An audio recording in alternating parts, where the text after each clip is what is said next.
तर रामराम मंडळी, आता आपण आलोय सांगलीमध्ये. सांगलीमध्ये 100 फुटीला सरोवर हॉटेलच्या समोरच मित्रांनो एक युनिक असा वडापाव सुरू झालाय, तंदूर वडापाव. तर मित्रांनो, खूपच कमी वेळामध्ये सांगलीकरांच्या मनावरती राज्य करणारा असा हा वडापाव. जी काही गर्दी आहे की काहीतरी नवीन व्हेज रेसिपी जे खातात त्यांना काहीतरी एक युनिक चव मिळावी यासाठी ते येतात आणि इथल्या तंदूर वडापाव खातात. मित्रांनो, त्यात वडापाव कसा केला जातो आपण बघूयात. तर इथं आलेल्या लोकांची गप्पा पण मारूयात. त्या वडापावची प्रोसेस कशी ती बघूयात. त्यासाठी कुठले मसाले वापरले जातात, काय काय पद्धतीनं हा वडापाव केला जातो बघूयात. चला तर मग. आणि इथं मॅडम आहेत, आता त्यांना आपण तंदुरी वडापाव बद्दल थोडी माहिती विचारूयात. मॅडम नमस्कार. मॅडम नाव सांगा आपलं.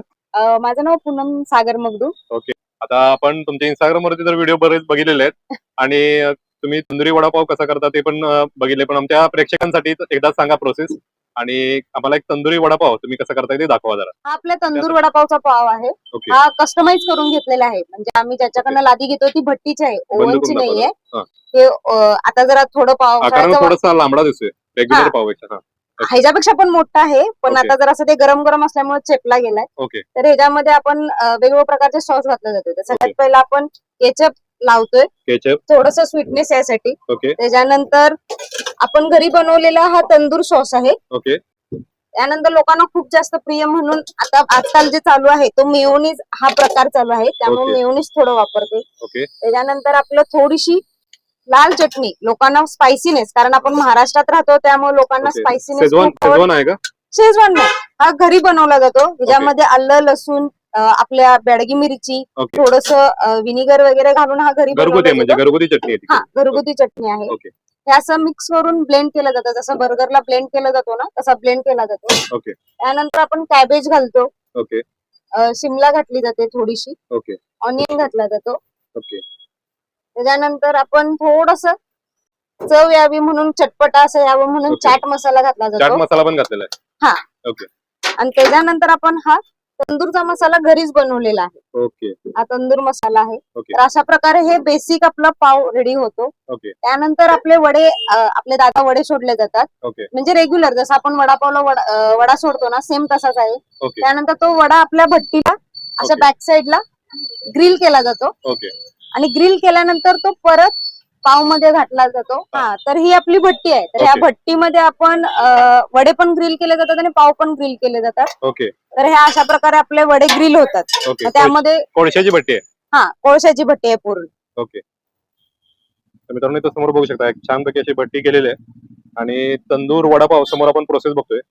गरमागरम कोळशावरती ही तंदूर वडापाव तर तयार होतात आणि जो बोला काही ना. स्मोकी फ्लेवर तंदूर पदार्थांना किती असतो तो सगळा येतो याला.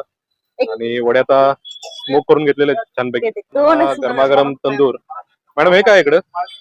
हे बटर आहे. ओके. बटर युज केला जातो कारण त्याला थोडस तुपाचा फ्लेवर यावा, किंवा बटर जर ह्याच्यावर आपण सोडलं तर त्याला हा. स्मोकी फ्लेवर लगेच येतो. ओके. आणि वाफ जी आहे ती आपल्या वड्यामध्ये आणि पावाला लागली जाते, म्हणून तर बटर युज केलं कधीपासून जातं. आपला इथं स्टॉल आहे आणि काय काय मिळतं स्टॉल वरती जरा सांगा. बरीच क्रेज आहे या तरुण मुलांमध्ये तंदुरी वडापावची. कसं झालं, ठाण्याला ह्याचं एक आहे आउटलेट. मग मी माझ्या भावाकडे गेले होते असंच 2 दिवसासाठी म्हणून. मग त्यावेळेला जस्ट असंच फिरता फिरता रॅन्डमली तिथं पाहिलं. हा. म्हटलं की हा आपल्याकडे पदार्थ नाही आणि आपल्याकडे वडापाव खाणारे भरपूर क्राऊड आहे. बरोबर. मग त्यामुळे म्हटलं की हे एकदा ट्राय करून बघू. त्यामुळे हा तंदूर वडापाव आपण स्टार्ट केला. बर. आणि लोकांनी खूप प्रतिसाद छान दिला. आता जवळपास मला 1 वर्ष झालेलं आहे हा गाडा वर्ष चालू करून. झालेलं. हो, वर्ष झालंय. हा ग्रिल केलेला वडा आपण पावामध्ये घालतो. ओके. त्यानंतर आपण त्यामध्ये घ्या दादा तुम्ही. चीज घातला जातो. ओके. चीज घातलं जातं वरून. त्याच्यानंतर परत त्याला गार्निशिंग म्हणून थोडस मेयोनीज मेयोनीज.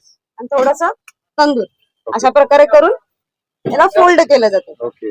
आता आपण ओके. हा असा रेडी होतो. ओके. आता हे समोर ओळीनं बघू शकता मित्रांनो, आता हे वडे पहिल्यांदा ग्रिल करून तयार करून घेतलेत आणि आता इकडं त्या भट्टीवरती पुन्हा एकदा ग्रिल करायला घेतले जाते. सगळ्यात पहिल्यांदा सुरुवात करताना मनामध्ये भीती होती काय की बाबा स्टॉल वरती लावायचा, काय अनुभव होता आपल्याला हॉटेलचा वगैरे? असं काही हॉटेलचा अनुभव नाहीये. खरं बरं. माझं शिक्षण बीकॉम झालंय, मी अकाउंट डिपार्टमेंट मधली आहे. आधी पण मी- कॉन्ट्रास्ट आहे ना, म्हणजे अगदी तो व्यवसाय वेगळा आणि हा वेगळा डायरेक्ट शिफ्ट झाले. शिफ्ट झाला. असं होतच की मनात स्वतःचा बिझनेस काहीतरी चालू करायचा होता. हा. त्यासाठी सर्चिंग खूप केलंय. बरं. म्हणजे क्लोथचं करायचं की ज्वेलरीचं करायचं की बाबा अजून काही दुसरं युनिक करायचं, असं खूप होतं. त्यामुळे युथ जनरेशन काय खाऊ शकते हे मला पण माहिती आहे. हा. त्यांना टेस्ट कशी हवी आहे हे सुद्धा मला माहिती आहे. त्यामुळे ओके. या फील्ड मध्ये उतरलं आणि लोकांनी चांगला प्रतिसाद दिला. चांगला प्रतिसाद मिळाला. हो, जवळपास एक 5,000 फक्त पहिल्या मंथ मध्ये माझं प्रॉफिट झालं. वा, पहिल्या मधला. नमस्कार, नाव सांगा आपलं. नमस्कार, माझं नाव साक्षी पोद्दार आहे. मी माधवनगर मध्ये राहते ऍक्च्युली. वेगळं पण काय आहे त्यात? वेगळं पण म्हणजे ऍक्च्युली ते असं तंदूर आहे ना, तर आम्ही व्हेजिटेरियन आहेत, आम्ही नॉनव्हेज खात नाही. मग आम्हाला अशा गोष्टी वडापावच्या थ्रू मिळतात ते मग आम्हाला जरा चांगलं फील होतंय. ओके, स्मोकी फ्लेवर वगैरे त्याचा जो असतो तो जरा एकदम मस्त बेस्ट वाटतोय. म्हणजे व्हेज लोकांसाठी तंदूर हे थोडंसं डिफरंट आहे ना, मग बरोबर. आम्हाला हे गोष्ट आवडते की तंदूर म्हणजे व्हेज लोकांसाठी तंदूर हे चांगलं कॉन्सेप्ट तंदूर वडापाव एकदम बेस्ट आहे. हा बेस्ट आहे हे best. थोडंसं झंझट आता नको म्हणून छानपैकी पाठीवर पाणी बटर लावलं ठेवलं. जाते. काय दादा, बटर आहे का तूप आहे? ओके. अमूल बटर आहे. दे रे, 2च मिनिटं. ओके, तर अमूल बटर पहिल्यांदा लावलेलं मित्रांनो वड्यावरती. तंदूर साधे संपले, साधे राहत नाहीत. आज आणि समोर 3.5 बघू लाच साधे शकता ग्रिलचे मार्क्स पण आलेले आहेत आणि छानपैकी स्मोकी फ्लेवर आता ह्या तंदूर वडापावला येईल. आणि तयार होतील तसे आता एक एक वडे इथं काढले जातात. कुणाकुणाचे आता ही दुसरी बॅच आता तंदूर मध्ये टाकली जाईल. थोडंसं बाजूला घेऊया आता. तर मित्रांनो समोर बघू शकता आता हे ग्रिल वरती पुन्हा एकदा दुसरी बॅच आता ठेवलेली आहे. दादा बघू शकता आता हा दुसरा आता ग्रिलची बॅच ठेवलेली आहे आणि वडे आता ठेवलेले आहेत. त्यानंतर हे आता अमूल बटर जे आहे ते हे ब्रेडला लावलं जाते. वा. आता दादा नमस्कार. कसा वाटला वडा आणि तंदूर वड्याबद्दल काय वाटतं तुला सांगितलं? आपण रोजच नॉर्मल वडापाव खातोय. हा. हा तंदूर वडापाव काहीतरी युनिक चीज आहे ना, बरोबर. सो ट्राय करायला पण काय हरकत नाही. हा. मी आयडियली यांची एक रील व्हायरल झाली होती सांगलीसाठी, हा. ती बघून मी आलो होतो 2-3 महिन्या मागे ऍक्च्युली. बर. सो एकदा खाल्लाय तेव्हापासून मग सारखं सारखं खाऊ तरी वाटतंय, कारण की यांचे सॉसेस किंवा यांनी जे काय काय युज करतात त्यामध्ये हा. इन्ग्रेडियंट्स म्हणा, वडा तर नॉर्मलच हा. आहे, पण त्याबरोबर जे शेजवान सॉस म्हणा, त्यांनी चटणी घरगुती करतात, काय काय बरोबर. करतात, ते गार्निशिंग करतात, त्यामुळं या वडापावची टेस्ट थोडीशी वेगळी लागते. म्हणजे नॉर्मल वडापावपेक्षा कितीतरी पटीने चांगली चव- हा, चांगली टेस्ट लागते थोडीशी. हो, त्यामुळे सर ती सारखं सारखं येऊन खाऊ वाटते. Okay okay. तर मित्रांनो बघू शकता छान असा स्मोकी फ्लेवर आता ह्या सगळ्या वड्यांना येईल. मित्रांनो खूपच कमी वेळामध्ये सांगलीकरांच्या पसंतीला उतरलेले हे वडापाव आहेत आणि थोडस काहीतरी वेगळा टच वडापावला इथं मिळतो आणि त्यामुळे गर्दी पण खूप होते इथं. छानपैकी इथं तंदूर बघू शकता मित्रांनो, छोटासा असा तंदूर लावलेला आहे आणि छानपैकी इथं निखारे टाकलेले आहेत आणि तंदुरी वड्याचं आता प्लेटिंग केलं जातं इथं बघू शकता तुम्ही. आणि जस्ट समोर एक 2च मिनिटांमध्ये गर्दी किती झाली बघू शकता. पावसाचं वातावरण आहे सांगलीमध्ये. आज एक दिवस पाऊस थोडासा कमी झाला, नाही तर 2-3 दिवस खूप पाऊस पडतो इथं. आणि आता इथं वडे समोर बघू शकता असे हे प्लेट भरून सर्वांना दिले जातात. आता हे दुसऱ्या बॅचची तयारी चालू आहे. पहिल्यांदा हे जे पाव आहेत ते कट करून घेतले जातात आणि आता हे पाव 2 भागामध्ये उघडून ठेवलेत. आता या पुढची प्रोसेस आता आपण बघूयात. सगळ्यात पहिला मॅडम काय आहे, सॉस लावले का? Tomato sauce. त्यानंतर हे काय, तंदूर चटणी आहे काही. ओके. त्यानंतर मेयोनीज. प्रॉफिट म्हणतात. हा, म्हणजे 20 ते 30 तारखेपर्यंत म्हणजे 10 दिवसाचं प्रॉफिट माझं 5,000 होतं. ओके. त्याच्यानंतर थोडं थोडं थोडं करत आता आहे चांगल्यापैकी बऱ्यापैकी चालू आहे. सगळ्यात जास्त कप कुठलं किती झाला एका दिवसामध्ये? एका दिवसामध्ये म्हटलं तर हायएस्ट मध्ये एक मी ब्लॉग सुद्धा टाकलेला आहे त्यामध्ये, की एका क्लायंटने मला 80 तंदूर वडापावची ऑर्डर दिलेली. ओके. प्लस त्यांच्या 80 आणि माझ्या गाड्यावरच्या असे जवळपास म्हणून तो दिवस हायएस्ट प्रॉफिट आहे माझा. हायएस्ट झाला होता. आहे. ओके. किती झाला होता तरी? एक्झॅक्टली मला आता आठवण नाही किती झालता, हा. पण अराउंड मी असं सांगू शकते की 90,000 मी क्रॉस ओके. केलेला आहे. ओके. आणि असा कुठला दिवस होता की ज्यापासून तुम्हाला कॉन्फिडन्स वाटला की बाबा आपण आता हा व्यवसाय म्हणून करू शकतो? कॉन्फिडन्स असं काही नाही, कारण कसं आहे लहानपणापासूनच माझे काका जे आहेत, आम्ही त्यांना तात्या म्हणतो, त्यांनी लहानपणापासूनच स्वावलंबी व्हायला शिकवलंय. त्यांनी लहानपणापासूनच 3री-4थीत असतानापासूनच कामाची जे काही आमचं फॅक्टरी आहे मोठी, त्या फॅक्टरीमध्ये कामाला त्यांनी आपल्याला घेऊन गेलेत खूप वेळा. आणि त्यावेळेपासून त्यांनी दाखवलं की कष्ट केल्याशिवाय तुम्हाला पैसे भेटणार नाही. बरोबर. त्यामुळे स्वतःच असलं तरी झाडू मारायला लागायचं, गाडा धुवायला लागायचा तिथं. त्यामुळे काही अशी भीती वाटत नाही. ओके. म्हणजे कष्टाची सवय पहिल्यापासून. हा. त्यानंतर मेयोनीज हे काय मॅम? ही घरगुती चटणीच आहे. घरगुती चटणी आहे स्पायसी. ओके.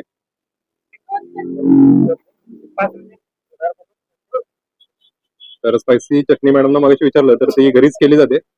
बेडगी. चिकन लागते. ओके. घरी आहे. घरी केलेली असते. ओके. मित्रांनो बघू शकता आता दुसरी बॅच रेडी होते आणि आता हे जे केलेले वडे आहेत ते आता तंदूरवरती ठेवले जातील.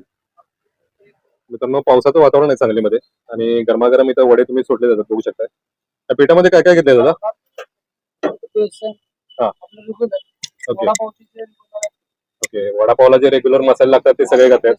पोहा, जिरा, मीठ असं घातलेलं आहे. इथं हे छोट्या आकाराचे हे वडे आता इथं फ्राय केले जातात. तर गरमागरम मित्रांनो वडे आता तयार आहेत आणि हे तंदूरसाठी आता ठेवले जाते. तर मित्रांनो खूपच कमी वेळामध्ये या वडापावला प्रचंड असा प्रतिसाद सांगलीमध्ये लाभतोय. तर दादा ग्रुपनं आले आहेत आणि दादा नाव सांगा तुमचं. ओंकार नाव आहे माझं. हो. राहणार कुठलं? राहणार घालवा. जवळजवळ आहे की असं का लाज आलाय?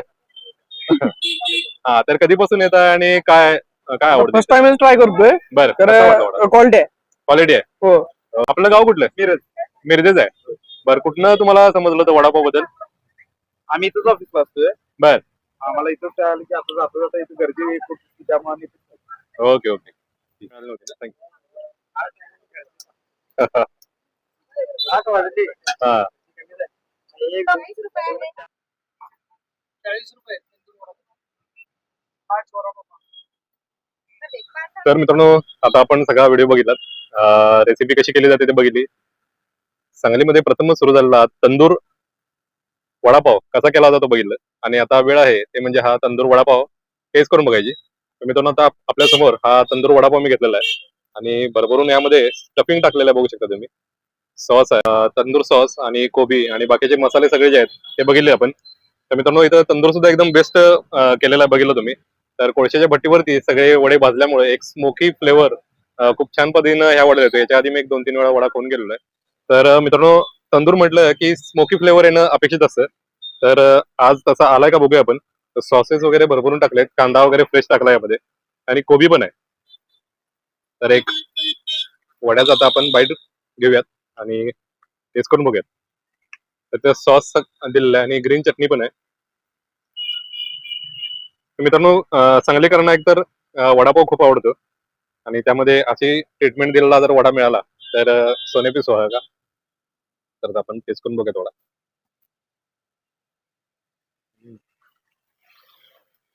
वा, अतिशय जबरदस्त मित्रांनो. वडा जो आहे त्याला मी मगाशी म्हटलो तसं स्मोकी फ्लेवर येणं खूप अपेक्षित होतं. तसा स्मोकी फ्लेवर आलाय आणि ग्रिलचे मार्क जे आहेत ते इथं बघू शकता तुम्ही. खूप छान पद्धतीने असे ग्रिलचे मार्क आले त्यामुळे खरपूस असा वरचं कोटिंग भाजलेलं आहे. पुन्हा एक बाईट घेऊयात आपण. वा. मुळातच मित्रांनो वडा हा खूप सॉफ्ट आहे आणि त्यात ते सॉसेस वगैरे लागल्यामुळं अजून सॉफ्ट झालाय आणि खाता क्षणी आतमध्ये स्मोकी फ्लेवर छान पद्धतीने येतोय. वडा देखील तंदूरवरती खूप छान पद्धतीनं भाजलेला आहे सगळ्यात सुरुवातीला. त्यानंतर ब्रेड हा पाव सुद्धा खूप छान पद्धतीनं इथं रोस्ट केलेला आहे आणि आतमध्ये मित्रांनो बाईट घेतल्यानंतर गरमागरम वडा आणि त्यासोबत एक फ्रेश कांदा आणि कोबी यांचा एक जबरदस्त फ्लेवर येतोय आणि जेव्हा खाताना कोबी आणि फ्रेश कोबी आणि कांदा येतोय दाताखाली तेव्हा खरंच जबरदस्त टेस्ट लागते. मित्रांनो एक शेजवान चटणी सारखी एक चटणी मॅडमने यामध्ये टाकली होती. त्याचा एक जबरदस्त झणझणीत टेस्ट ह्या वडापावला येते. वड्याचा आकार किती मोठा आहे ते तुम्ही इथं बघू शकताय. ऍक्च्युली वडा म्हणजे तंदूर पावची साईज जी आहे ती अतिशय मोठी आहे आणि खूप छान पद्धतीने इथं मित्रांनो तंदूर वडापाव केलेला आहे. तर सांगलीमध्ये जर काही असेच पदार्थ आपल्याला टेस्ट करायचे असतील तर आपल्या चॅनलला फॉलो करा. जेणेकरून आपल्याला सांगलीमध्ये काय काय कुठे कुठे मिळतं ते सगळे बघायला मिळतं. जवळजवळ 200-250च्या वरती व्हिडिओ आपण सांगलीच्या प्लेलिस्ट मध्ये ऍड केले. तिथं जाऊन ती प्लेलिस्ट चेक करा. आता आतलं मित्रांनो स्टफिंग तुम्ही बघू शकता. 2 दिवस सांगलीमध्ये पाऊस थांबलाय आणि त्यामुळेच व्हिडिओ मित्रांनो फूड विथ अमोल तडकर चॅनलवरती नक्की आपल्या या आणि चॅनल फॉलो करा. जिथे आपण मित्रांनो फूड विथ अमोल सडकर या चॅनलवरती आपण प्रत्येक घासामागची स्टोरी सांगतो. फूड स्टॉल ओनरच्या स्टोरी ऐकण्यासाठी काही पदार्थांच्या वेगवेगळ्या स्टोरी असतात त्या ऐकण्यासाठी आपल्या चॅनलवरती या आणि सगळे व्हिडिओ बघा, ज्यामध्ये आपल्याला मोटिवेशनल स्टोरी पण बघायला मिळतील, काही मजेशीर गोष्टी बघायला मिळतील, बऱ्याच रेसिपी बघायला मिळतील, स्ट्रीट फूड वरती कसं काम केलं जातं ते बघायला मिळेल. तर त्यामुळे जास्तीत जास्त संख्येने मित्रांनो चॅनल फॉलो करा, शेअर करा आणि सबस्क्राईब करा. मित्रांनो भेटूयात असंच एका सुंदर व्हिडिओमध्ये सुंदर रेसिपी सोबत. तोपर्यंत राम राम.